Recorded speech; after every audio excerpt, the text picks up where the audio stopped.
안녕하십니까. 보은남입니다. 오늘은, 정말 오랜만에 제가 이제 채용 공고, 공고랑 자소서 분석해서 여러분들 이제 서류 지금 작성하시는 분 계실 텐데, 되셨으면 해서 가져와 봤습니다. 일단은 지금 이제 농협손해보험, 지금 영상에 보시는 것처럼 농손 연관이에요. 사실 직무 하나죠. 연관이고 이제 반카 담당자로 보시면 됩니다.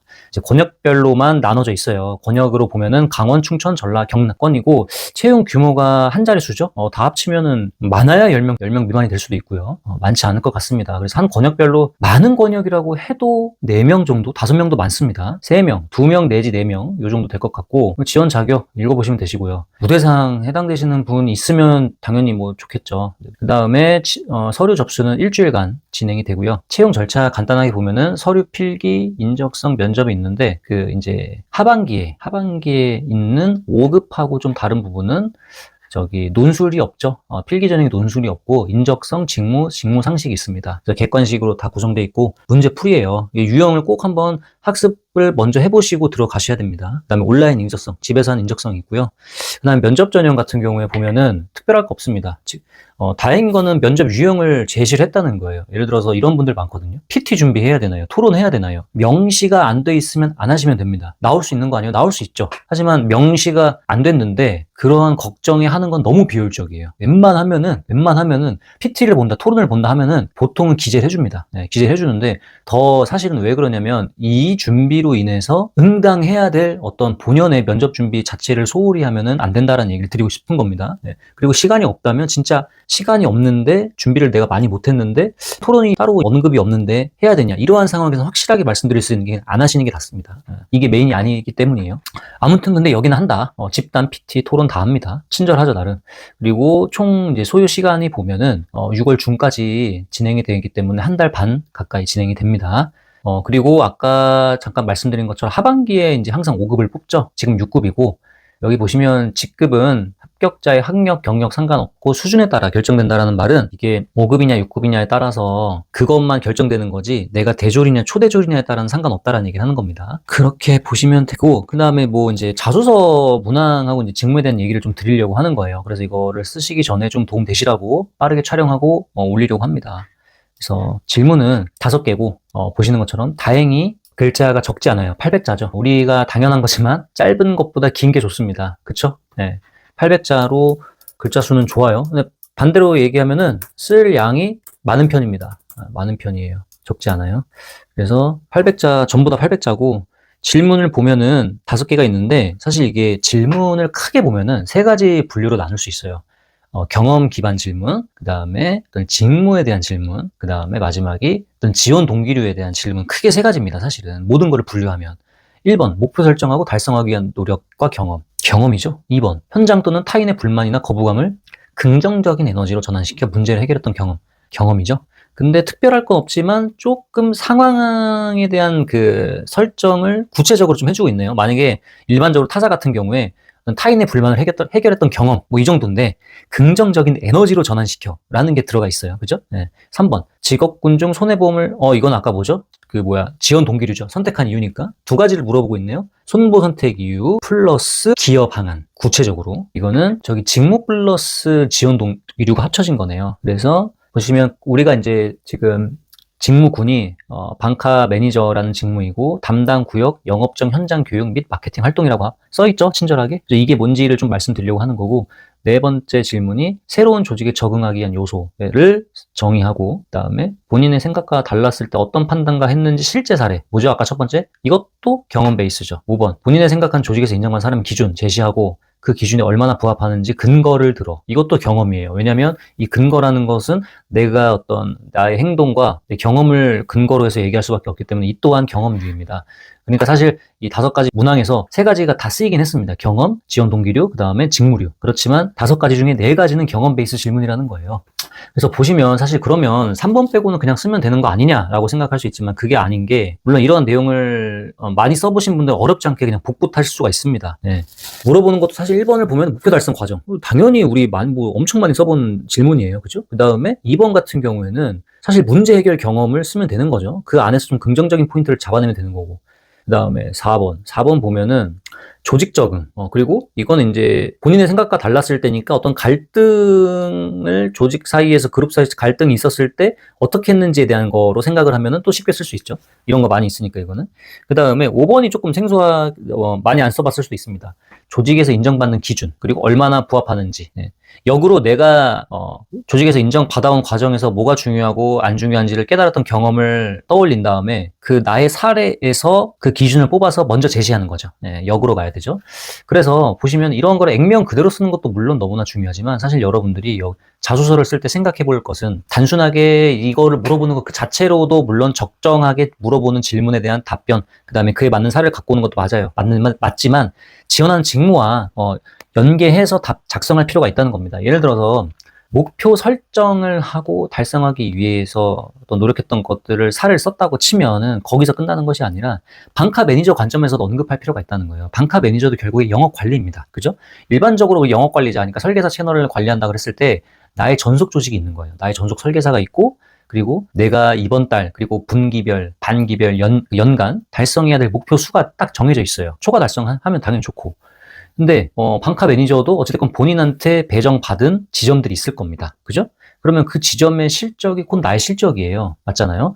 그러면 이럴 수 있다는 거죠. 방카 매니저인데 어떤 목표액이 있어요. 목표액이 있는데 지금 남은 기간 대비해서 말도 안 되게 많이 남았어. 뭐 극단적으로 50%만 달성했어요. 그럼 어떻게 해야 되냐? 우리가 만약에 여기 입사를 하게 되면 맞닥뜨릴 현실이라는 거예요. 그러니까 방카 매니저 또한 이러한 게 필요하다는 거예요. 너무 당연한 게 필요합니다. 그러면은 그때 어떻게 목표 달성을 해야 되겠는가를 우리가 지금 방카 매니저가 아니기 때문에 과거에 내가 했던 경험을 기반으로 얘기를 하면서도 방카 매니저 또한 이러이러한 상황에서 이러이러한 역량이 매우 매우 중요하다. 라는 것을 같이 설명하는 것과 그냥 내가 과거에 뭐 대학생 때든 뭐 언제든 뭐 목표 달성을 위해서 노력했던 것만 그냥 서술하고 끝나는 거랑은 다르다라는 거죠. 그래서 그런 관점으로 좀 이제 자소서에 대한 얘기, 질문에 대한 걸 어떻게 할지에 대한 거는 이제 제 유튜브에도 많이 있는데 그것보다도 그럼 방카 매니저를 여러분들 좀 알까라는 생각을 오히려 했어요. 이거를 모르시는 분들이 많을 것 같아서 어설프게 아시는 분들 좀 있는 것 같아요, 보니까. 근데 그것보다도 조금 더 구체적으로 어떻게 이제 방카 매니저들이 좀 이제 실제로 그 업무 사이클이라고 해야 되나요? 기본적으로 이제 우리가 지금 이제 농협 손보니까 농협 지점이지만 다른 사기업들은 본인의 은행에 가는 건 아니잖아요. 그러니까 GA 같은 거죠. 우리 상품을 판매하고 있는 은행이 결국에 나의 이제 고객이 되는 거예요. 그죠?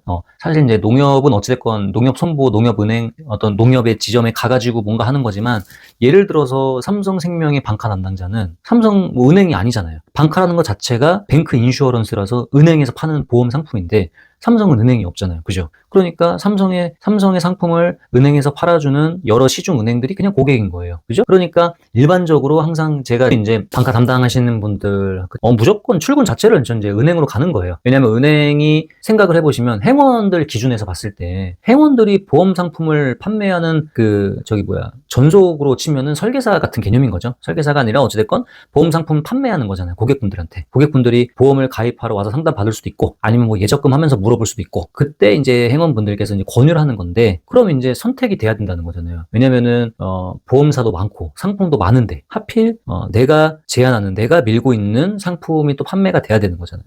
그리고 그분들이 어찌됐건 오전에 근무를 하면은 이제 뭐 오후 4시까지인가요? 쭉 이제 업무를 하잖아요. 그렇기 때문에 방카 매니저는 회원보다 항상 이제 일찍 가서 시작을 하고 교육을 이제 출근 전에 해야 되는 거죠. 그죠? 왜냐면 이미 9시 세팅하고 앉으면 교육을 언제 합니까? 없어요. 그래서 아침에 출근 전에 하는 거예요. 그래서 고객을 맞이하기 전에 필요한 이제 정보들, 교육들 이런 거 다 세팅을 하고 해야 됩니다. 그래서 이제 기본적으로 항상 체크를 해야 되는 게 어떤 뭐 이율, 이자, 공시이율이라든지 어떤 환율 이런 것들은 이제 뭐 저축성 보험이라든지 외화 달러 보험 이런 것들 할 때 좀 중요하기 때문에 이런 것들을 확인을 하죠. 그러니까 어찌됐건 그 판매하는 보험 상품에 직접적으로 관여되어 있는 정보들을 체크를 해야겠죠, 당연히. 그리고 이런 신상품이 나왔을 때라든지 아니면 시책이 변동됐을 때라든지 아니면은 특히 타사에서는 보장을 안 하는데 우리가 한다든지 그러니까 어찌됐건 소구점이 있어야 된다는 거죠. 그 소구점을 주저리 설명하는 것도 물론 해야 되지만 정말 딱 원페이퍼로 딱 그 얘기만 딱 한 워딩 한 문장으로만 딱 정리한 또 한 장의 어떤 그 요약 자료 이런 것도 이제 항상 우리가 준비를 해야 되는 거죠. 결국에 우리는 선택을 받아야 돼요. 은행 입장에서 물론 지금은 이제 농협이니까 좀 다른 얘기지만 그래도 타사의 사례도 같이 설명을 드릴게요. 방카 매니저 입장에서 말씀을 드려야 되니까 아까 말씀드렸다시피 예를 들어서 우리은행 직원이에요. 이제 제휴된 수십 개의 보험사가 있습니다. 근데 그 중에서는 암보험을 권유를 해야 되는 상황이에요. 고객이 암보험을 문의했어요. 너무 많잖아요, 상품이. 한 회사에서도 몇 개인데 보험사가 뭐 5개, 10개 막 제휴되어 있다고 한다면 상품도 너무 많잖아요. 그렇기 때문에 내가 선택을 받아야 돼요. 그러면은 상품적으로 뭔가 다르다라는 것을 어필을 할 수도 있겠지만 모든 상품이 그럴 수는 없잖아요. 그러니까 결국에 나라는 사람을 인지시킬 필요가 있다는 겁니다. 그거를 우리가 이제 만약 방카 담당자가 된다면 해야 되는 정말 그 숙제죠. 숙제인데 농협이기 때문에 그런 부분은 좀 제외는 되겠죠.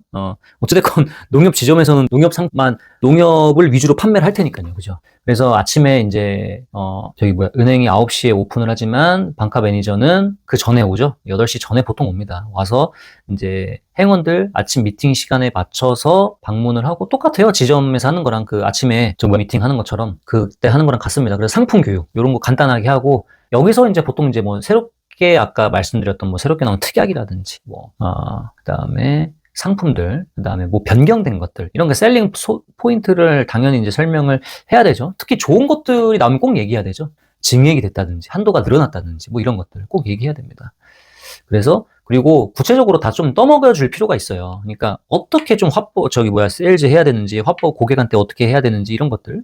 그리고 이런 기본적인 어떤 그 교육적인 관점이 끝나면 좀 시간이 되면은 이제 행원분들하고 간단하게 이제 어떤 미팅을 하기도 하죠. 이럴 땐 이런 거 해라, 저럴 땐 저런 거 해라. 그 다음에 행원들이 물어보는 게 또 있을 수 있어요. 행원분들이 보험을 또 전부 다 아는 건 아니기 때문에 그런 것도 답변을 해주는 거죠. 그죠? 그리고 이러한 교육 자료 있으면 좋겠어요. 또는 이런 거 해주세요라고 하는 것들도 다 현장의 소리죠. 그런 거 다 듣고 이제 방카 담당자는 와서 거기서 달라고 하는 자료를 전달해 주거나 뭔가 개선을 해야 된다든지 그런 것들 교육 자료 이런 거 자료들을 만들어 주는 거예요. 결국에 우리의 고객은 누구다? 행원이다라는 겁니다. 그 다음에 그렇게 하고 있다가 또 이제 행원분들이 업무를 보잖아요. 업무를 어찌되건 9시 넘어서 봤어요. 10시, 11시 점심까지 하면서 이제 또 상주를 하는 경우도 있습니다. 그래서 예를 들어서 은행 행원이 고객분들한테 상품을 세일즈하고 안내를 하는 과정에서 고객이 물어봤는데 또는 행원이 안내하다가 헷갈려요. 그래서 막히는 부분이 있으면 이런 것들을 도와주고 옆에서 뭐 설계라든지 이런 걸 직접 좀 지원해 줄 수 있는 거죠. 지원 업무죠. 상주하면서 지원 업무를 해줄 수가 있다. 그리고 일반적으로 점심은 당연히 항상 이제 우리가 만약 거기 있는 날 같은 경우에는 당연히 이제 거기 은행 담당자분들, 행원분들하고 점심 같이 먹고 그 다음에 이제 어찌됐건 보험은 또 보험이기 때문에 방카라 그래서 심사를 안 하거나 이런 건 또 아니에요. 그래가지고 이제 만약 사무실 복귀하거나 이러면은 심사 이런 것도 조율하기도 하고 그 다음에 어찌됐건 우리 회사의 상품을 하다 보니까 전산도 보험사 전산이 이제 연결돼서 설계를 해요. 그러니까 얼마나 어렵겠어요. 예를 들어서 또 농협을 빼고 얘기해야 되는 거지만 농협도 타사 상품을 판매하는 거로도 알고 있긴 합니다. 근데 어쨌건 농협 위주로 팔겠죠. 근데 이제 일반적인 그 시중은행에서 보면은 보험사 전산이 다 달라요. 너무 어렵겠죠. 그러니까 전산을 잘 알려주고 쉽게 좀 돼 있는 곳, 그 다음에 아니면 옆에 남아서 도와주는 곳. 예를 들어서 다른 방카 담당자는 다 돌아갔는데 우리만 남았어. 그걸 도와줬어요. 그러면은 당연히 눈이 가지 않겠어요? 이제 그런 것들인데 지금 이제 농협은 좀 이제 그 부분에서 좀 다르다라는 거죠. 요렇게 요 정도가 됩니다. 그래가지고 이제 그런 거 지원해주고 와서 사무실에서 이제 실적도 확인하고 그 다음에 은행 담당자분들이 주셨던 피드백들을 확인하고 또 어떻게 개선해야 될지 이런 거 아까 자료 만든다 그랬죠. 그래서 와서 오늘 하루 이제 마감을 하는 거죠. 마감을 하면서 하루가 마무리가 됩니다. 그래서 저는 여기서 사실 방카 담당자가 가장 중요한 것은 어찌됐건 내가 직접 세일즈를 하는 건 아니에요. 나를 대신해서 지점에서 은행에서 판매를 해야 되기 때문에 이들이 얼마나 쉽고 명확하게 보험 세일즈를 할 수 있을지에 대한 고민, 그 다음에 남다름, 아까 말씀드렸던 것처럼 다 갔는데 나만 있어요. 그리고 예를 들어서 다른 사람들 얘기해도 답변이 느려. 바로바로 안 해줘. 그런 거랑 또 바로바로 문제 해결해주고 요청했던 거 바로바로 회신 주는 거랑 다르다는 거죠. 그죠? 결국에는 방카 담당자 분들이 나의 판매 직원분들이기 때문에 이분들을 어떻게 좀 이제 마음을 잡느냐. 이 부분이 저는 가장 본질이라고 생각을 합니다. 그죠? 상품이 좋아서, 상품이 유달나서 실적이 나오는 거는 사실 나와는 무관하죠. 내가 잘해서 그런 게 아니잖아요. 그죠? 그러니까 결국에 내가 그분들의 마음을 얻어서 이분들이 내 거를 팔아주게끔 아니면은 농협이라고 해도 마찬가지인 게 그런 행동을 내가 했을 때 사실 행원분들 입장에서 만약에 물론 은행마다 좀 다를 수 있지만 어떤 반드시 채워야 되는 어떤 실적이라는 게 있어요. 방카도. 그런데 만약에 그걸 다 채웠어. 그럼 굳이 할 필요 없어요. 귀찮잖아요, 사실은. 굳이 그것까지 또 안내해가지고 막 서류 받고 이럴 필요 없는 거잖아요, 사실은. 할 만큼만 다 하면 되니까. 못하면 문제가 될 수 있지만 다 채웠어. 근데도 아까 제가 말씀드린 것처럼 이런저런 이런 노력을 하고 남다르게 진짜 이제 서포트 해주고 이러한 진짜 방카 담당자라면 내 할당량을 다 채우고서라도 방카를 판매할 여지가 있다는 거죠. 그럴 가능성이 높겠죠. 그게 아니면은 이제 또 반대의 상황이 될 확률이 높은 거니까. 어찌됐건 우리 회사의 상품을 행원분들이 판매를 해줘야 되기 때문에 결국에 그분들의 마음을 잡는 것이 저는 방카 매니저의 본질이다라고 생각을 하고, 이러한 것을 참고를 해서 여러분이 자소서를 쓰실 때, 면접 준비하실 때 이러한 내용을 알고 들어가는 것과 그냥 내 경험만 액면 그대로 나열하는 거랑은 완전 다른 이제 자소서 그리고 면접 준비가 되겠죠. 그래서 오늘 영상을 한번 보시고 대략적으로는 어떤 그림이 그려지셨을 거라고 생각을 합니다. 그래서 이걸 한번 좀 정리를 해보시고, 그 다음에 그러면은 그 상태에서 자소서에서 물어보는 질문들 그리고 내가 했던 경험들을 연결을 지어보면서 동시에 방카 담당자의 직무에 대한 부분까지 같이 녹여내서 그렇게 자소서를 한번 써보시길 바라겠습니다. 그 다음에 전형이 긴데 필기시험 전형도 꼼꼼히 준비를 해주시기 바랍니다. 아시겠죠?